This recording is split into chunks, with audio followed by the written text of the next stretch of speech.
Big Ten play, where you feel like your team is relative to where you feel like you'd want it to be? Yeah, well, I think more than anything is just kind of, getting back into the rhythm of playing games. When you're off for 4 or 5 days, then you play a game, and then take a day off, practice a couple days, then go on the road. And like I said, after the game other night, we haven't won a road game, and so I think that's our first challenge, is to be able to get our first road win. And they have a long, winning streak there. They didn't lose a conference game at home last year, so they're a tough team, well coached, good pieces, great lead guard, good size, experience. So, for us, it's going to be important that we take care of the basketball more than anything. We have struggled shooting the basketball against them, and I think that's the challenge always is the decision-making challenge. Make good decisions, take what the defense gives you. He goes, now that's really going to help your percentage. But you also got to give them credit, because it happened in both games, and they did a good job of getting us out of rhythm. They do have a lot of the same guys. Dante Scott's been there forever. Julian Reese. Correct. Jameer Young from last year, obviously. Right. But how are they different now than they were last year? Just from a personnel standpoint, they're blending in some guys that, this is their first year with them, not necessarily, they have some young guys that are freshmen, and they have, a couple other guys with more experience. But, for the most part, it's just kind of learning the system and being successful together. They've played a good schedule, so they've been challenged. But for us, it's more of, no matter who our opponent is, it's taking care of the basketball, rebounding the basketball. I think that equation for everybody is so important. If you can limit your turnovers and you can really get on the glass, you're going to just give yourself more opportunities. Where are you defensively right now relative to where you want to be? I think we feels can. Like there's an imbalance between the numbers sometimes, and Yes.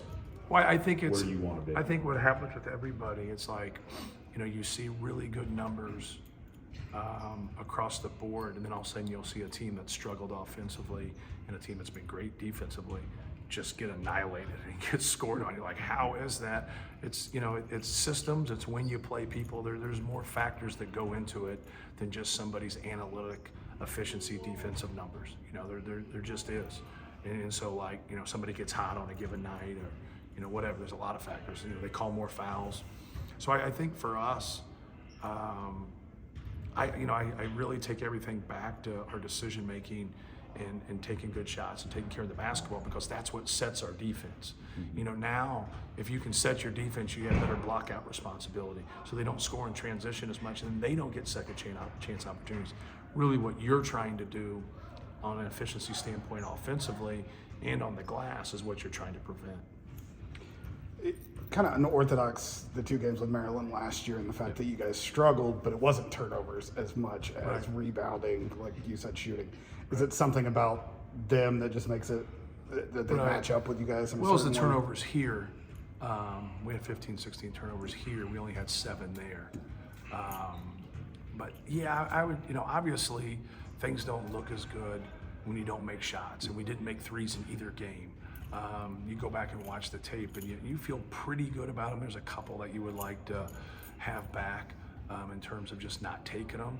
But you got to be able to at some point make them change in what they do, because you're going to make open shots. In neither game we didn't do that. And so to have a balance of things, is the efficiency is important, but also just the sheer fact of making a shot is going to help you. So I think that's an important piece for us as we go forward.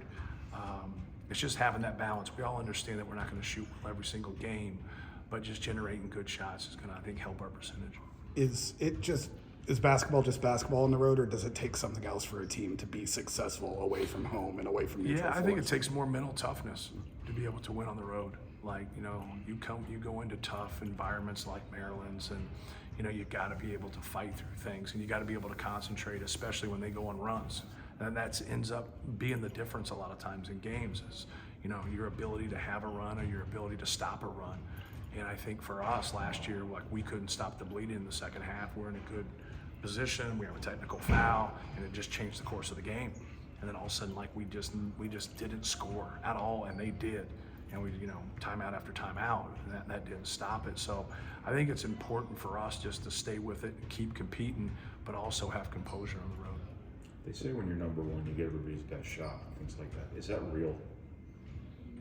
In your experience, you got a lot of experience with it now. Right.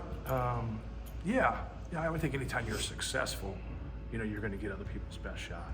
I guess being number one in the country would put you in that category.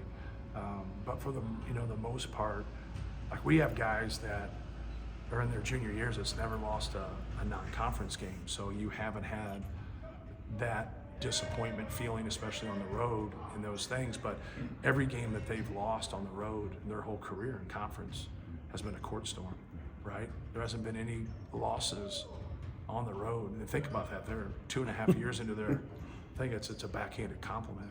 So I think that's a good sign that we're having successful teams, and we've been consistent and have a good program.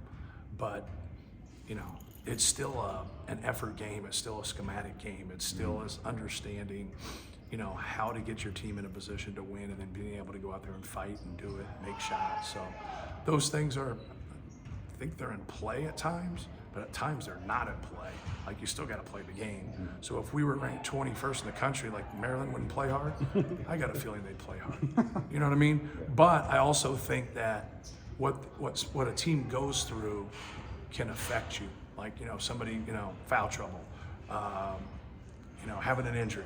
I think things like that, not gelling at the right time, and not, so when you play people, I think is an important one. The problem is you just don't know until you play the game. They're playing pretty well right now too. It seems Right. This feels like kind of diving right back into a head first type of situation, because it's not a team at the bottom of the league. It's a team that's going to contend for the conference top. Right. Yeah. They had a couple of tough losses that were close earlier in the year. Just didn't offensively, play well versus Villanova. Didn't play well versus Indiana, but they had a great game, winning at UCLA. Jameer Young has a fabulous game. And so obviously he was sick and didn't play in the last game, but they had some other guys step up and do some really good things. So I think, they are playing a lot better. And we do know how good they are and how well coached they are. So, Jameer Young can play anywhere, and so Reese can play anywhere. Dante Scott has played in a lot of big-time games. So they're going to get our best shot too. Like, we have a lot of respect for them. You play in all these unique basketball venues, and then Maryland almost seems like an NBA arena, but it's a really tough place to win. What's the challenge of playing in that arena? Yeah, I think the challenge is going against their guys. They've had good players, through the years. If you go look at their talent level, since they joined the Big Ten, you've never walked in there and said, hey, they're just all right. You walk in there and they got really good pieces. They got good, they had a good coach before. They have a good coach now. They have good players. So I think that's our challenge, just to, have a focus on those guys that I mentioned, because those are their key guys, but also not allowing some of their other guys to have career nights. No problem.